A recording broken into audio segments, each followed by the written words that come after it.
Karibu Shiny Anga Sekondari, mahali ndoto zinapata uhai. Leo historia inaandikwa kwa fahari.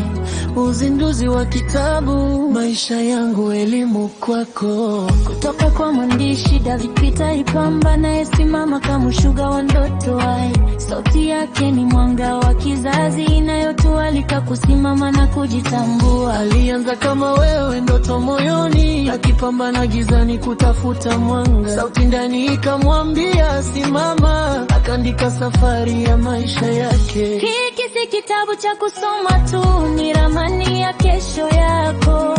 Kila ukurasa ni hatua mpya ya kufikia ndoto zako. Sikiliza, hizi hadithi tu ni mwanga wa maisha yako. Sikiliza, hizi hadithi tu ni mwanga wa maisha yako. Usikose, huu ni wito wako. Maisha Yangu Elimu Kwako. Soma leo, badilika sasa, ndani yake kuna ndoto zako. usikose, huu ni wito wako. Maisha Yangu Elimu Kwako. soma leo. Badilika sasa, ndani yake kuna ndoto zako.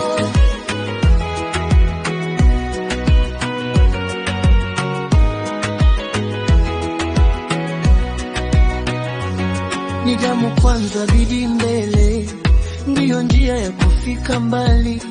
Kuanguka si mwisho wa yote, ni funzo la kusimama tena. Wanafunzi, simameni imara, ndoto zenu ziko mikononi. Shikeni elimu kama silaha, ifungue milango ya maisha.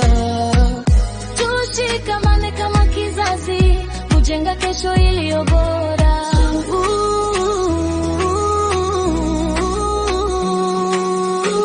Usikose, huu ni wito wako. Maisha Yangu Elimu Kwako. soma leo, Badilika sasa, ndani yake kuna ndoto zako. usikose, huu ni wito wako. Maisha Yangu Elimu Kwako. soma leo. Badilika sasa, ndani yake kuna ndoto zako.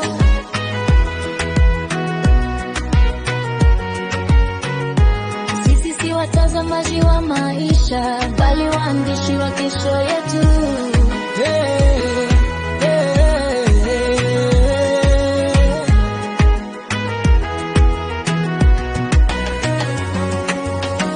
Usikose, Huu ni mwanga wetu.